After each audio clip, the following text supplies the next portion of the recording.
I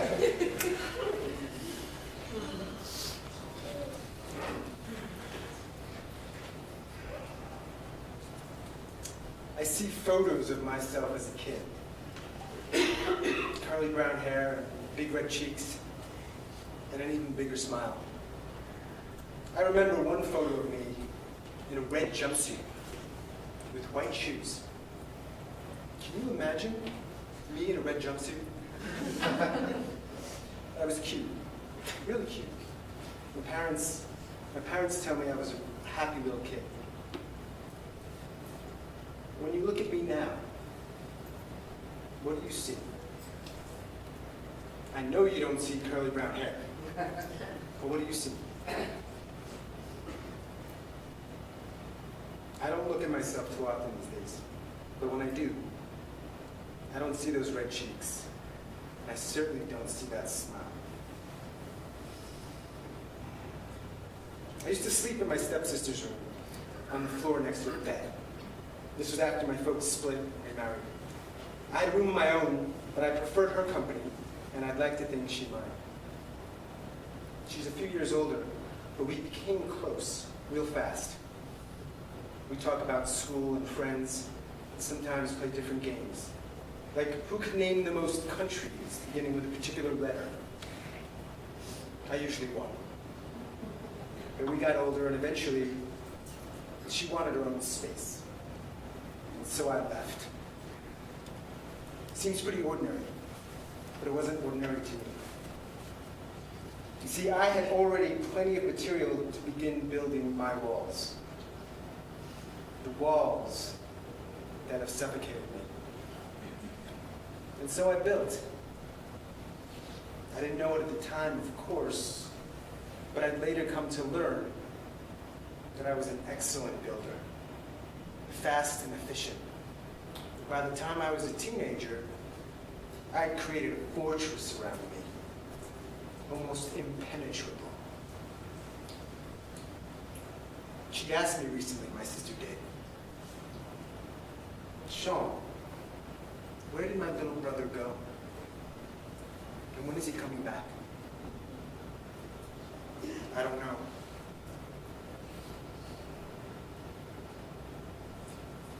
I don't know, I replied.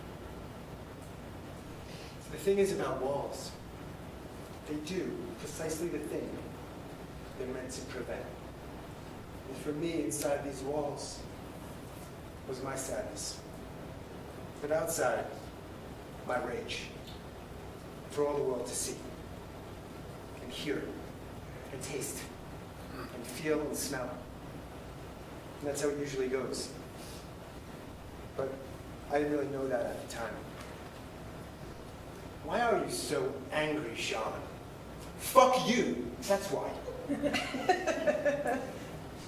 Now, this is not an effective way to navigate the world. And I paid dearly. I still do. I met my French lover in New York. She was younger and studying English for the year in Manhattan, the language school where I was working. I fell fast and I fell hard. I hadn't had many lovers and struggled with the ones I had had, but not this girl. We did all the things lovers do. We danced tango in Central Park. We tried. We kissed on the rock near the lake. We walked in my neighborhood in Queens, and holding hands and playing with all the dogs we encountered. Our favorite, I remember, was a pit bull named Indiana.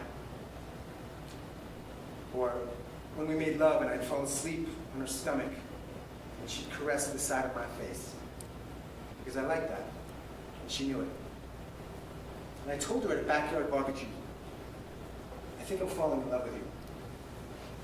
I'd never said that to anyone. And she looked at me and said in her very adorable Southern French accent, "You think?" And she smiled. I called my father and told him I'd probably marry her someday. This is certainly something I had never said to anyone. I remember looking into her big brown eyes like I'd never looked at anyone. Don't ever stop looking at me like that, she said. So French. Je t'aime, she'd say. Je t'aime, I replied. Tell me in English. Tell me in English that you love me. But I didn't. I wanted to. I really wanted to. But the walls spoke on my behalf in perfect English. And in time, not much time, I stopped looking at her in that way she had asked me to look. See, the walls had already gone up. And then I left. And then they went up a little higher. That's how it usually goes. But I didn't know that at the time. See, the walls don't just create anger. They also make you blind to it. It's a slippery slope. And I was slipping. What are you so angry about, Sean? Fuck you, that's what. Still, not an effective way to navigate the world. And I paid dearly. Still do. Sometimes I try to figure out where I end and those walls begin. Why they even exist at all. And I ask these walls that have grown so high. But it usually comes out not as a question. You cloud my mind, poison my body. Erase family, friends, and lovers. Strangle my soul and crush my hope. You bring me to my knees, begging for relief.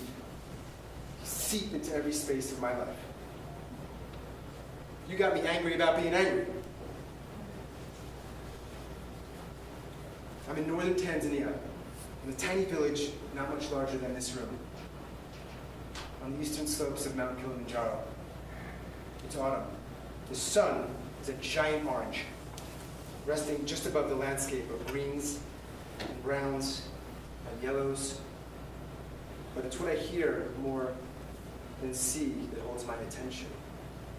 It's laughter. Lots of laughter echoing through the valley. It's all those children.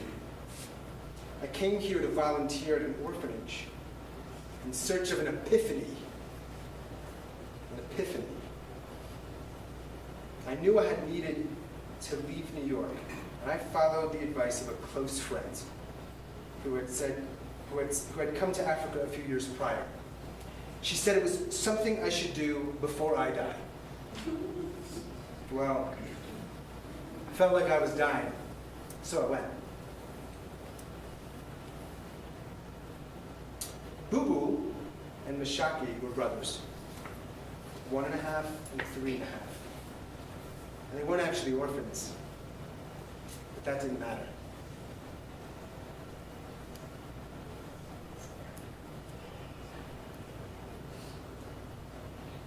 They were my boys.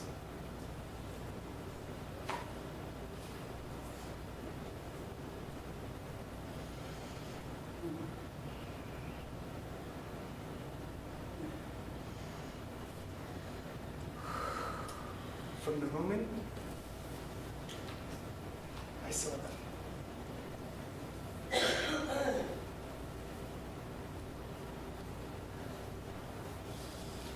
they became my boys. I fell fast and I fell hard. And their mama and papa, they didn't seem to mind. They even called me Uncle Sean. The three of us did almost everything together. We colored in books, we played soccer, and played in the sand, or sometimes just hung out. My favorite was when I'd put one of them on my shoulders and we'd gallop around the village as we made animal sounds together. Most times when I tried to put them down, they'd clench their legs around my neck and squeeze as hard as they could.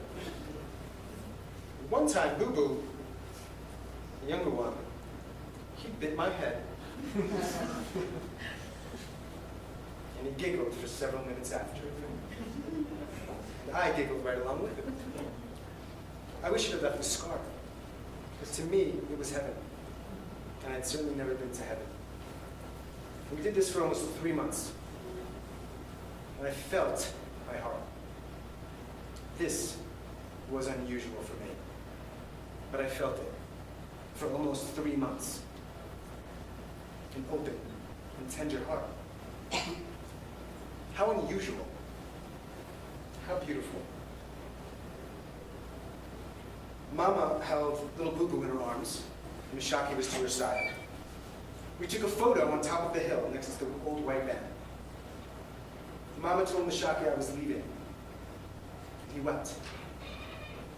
And so did I.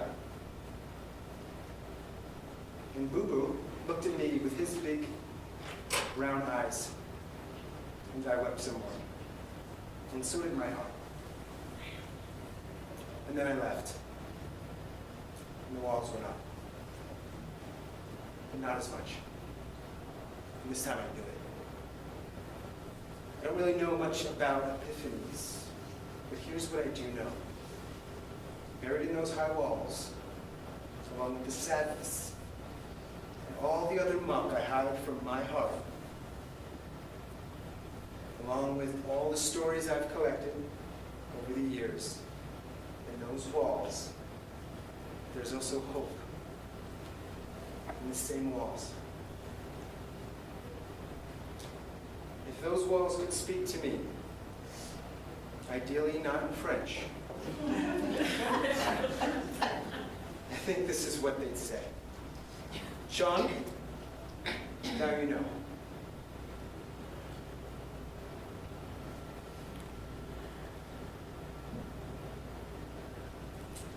You have not only walled yourself in,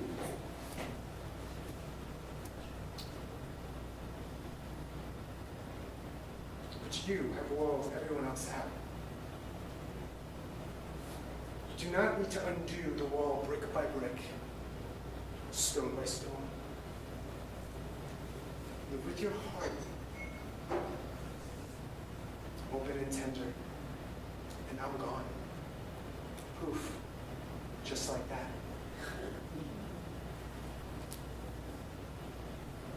It might be the work of a lifetime. I don't know. But I'd like to look at myself and see that smile. And allow others to see it as well. Poof. Just like that.